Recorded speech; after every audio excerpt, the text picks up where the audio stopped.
아버님, 제가 이 집 진짜 주인이에요. 장모님도 이제 제 말 들으셔야 해요. 여러분 안녕하세요.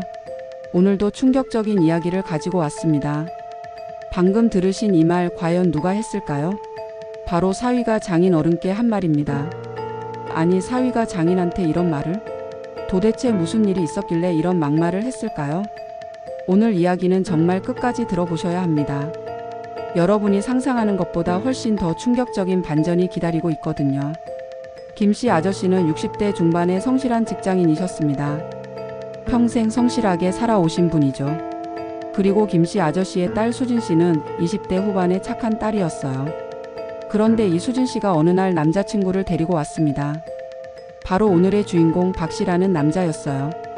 첫인상은 나쁘지 않았습니다.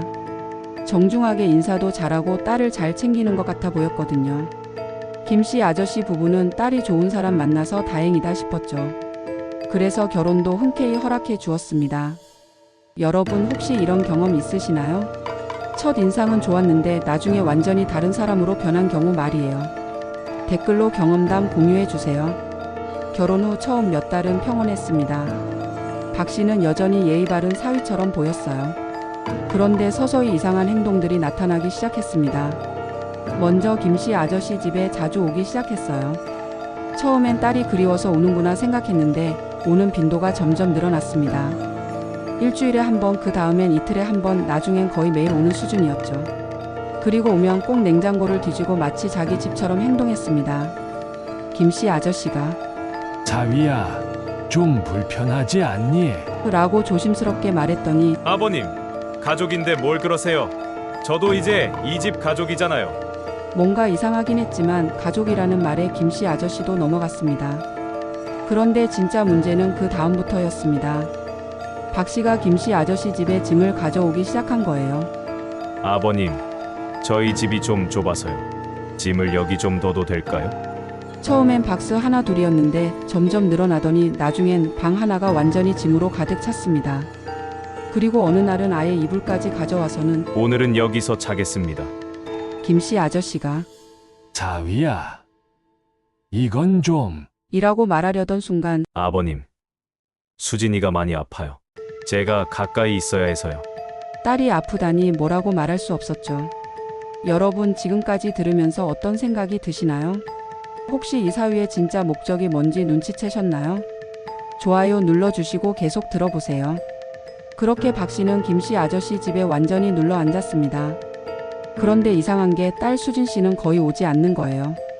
김씨 아저씨가 수진이는 어디 있니? 라고 물어보면 집에서 쉬고 있어요. 제가 돌보고 있으니까 걱정 마세요. 뭔가 이상했지만 사위가 딸을 잘 돌본다고 하니 안심했습니다. 그런데 어느 날 김씨 아저씨가 우연히 딸에게 전화를 걸었는데 아빠, 나 혼자 있어. 남편은 맨날 어디 가는지 모르겠어. 수진아, 내 남편 지금 우리 집에 있는데. 뭐, 우리 집에? 이때서야 김씨 아저씨는 깨달았습니다. 이 사위가 거짓말을 했다는 걸요. 김씨 아저씨가 박 씨를 추궁했습니다. 자위야, 수진이가 아프다며. 근데 수진이는 혼자 있다는데. 그러자 박 씨의 태도가 180도 바뀌었습니다. 아, 그거요. 사실 저는 장모님 집이 더 편해요.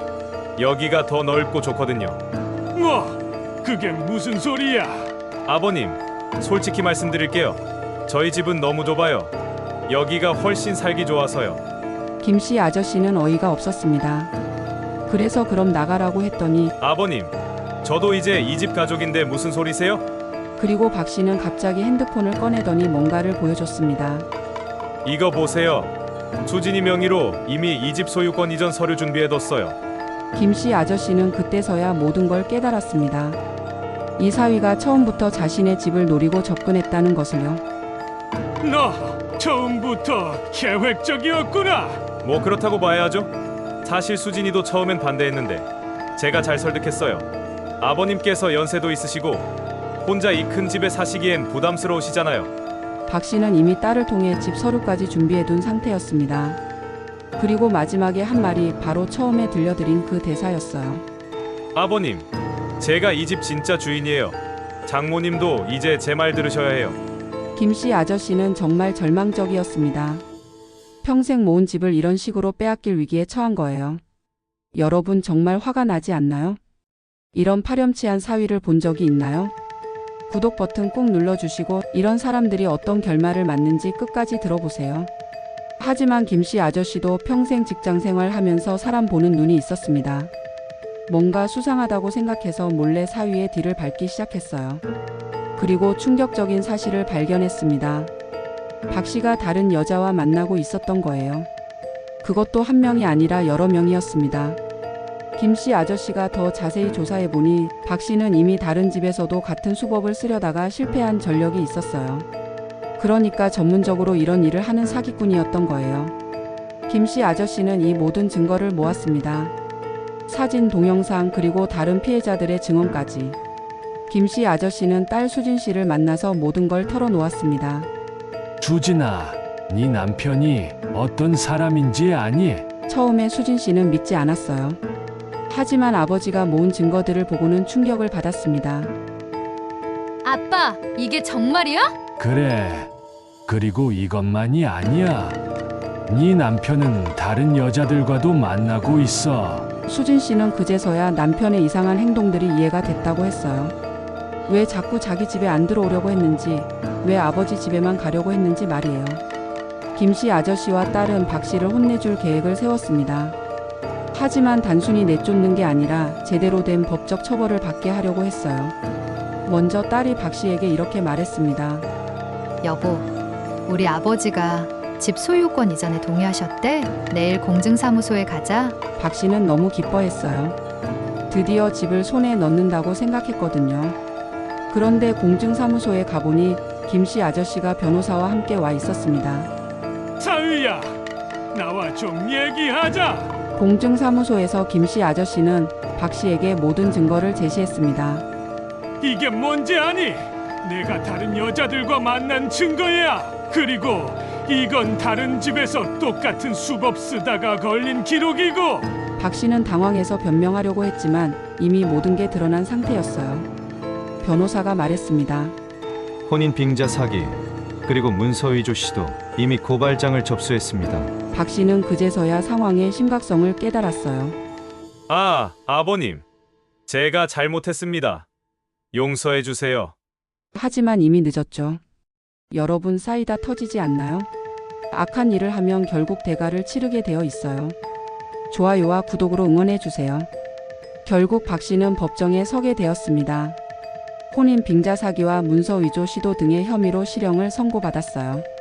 수진 씨는 즉시 이혼 절차를 밟았고 김씨 아저씨의 집은 무사히 지켜졌습니다. 그리고 몇 달 후 수진 씨는 정말 좋은 사람을 만나서 재혼했어요. 이번엔 정말 착하고 성실한 사람이었죠. 김씨 아저씨는 나중에 이렇게 말했습니다. 처음엔 절망적이었지만 결국 딸도 진실을 알게 되고 나쁜 사람도 처벌받고 모든 게 제자리를 찾았어요. 세상은 결국 공평한 것 같아요. 여러분 오늘 이야기 어떠셨나요? 세상에는 정말 나쁜 마음을 품고 선량한 사람들을 속이려는 사람들이 있어요. 하지만 결국 진실은 밝혀지고 악한 일을 한 사람은 그에 맞는 대가를 치르게 되어 있습니다. 여러분도 혹시 주변에 이상한 사람이 있다면 너무 쉽게 믿지 마시고 한 번 더 생각해 보세요. 오늘 영상이 재미있으셨다면 좋아요와 구독 부탁드려요. 그리고 댓글로 여러분의 생각도 들려주세요. 혹시 비슷한 경험이 있으시다면 댓글로 공유해 주셔도 좋고요. 다음 영상에서는 또 다른 충격적인 실화로 찾아뵙겠습니다. 여러분 오늘도 좋은 하루 보내세요.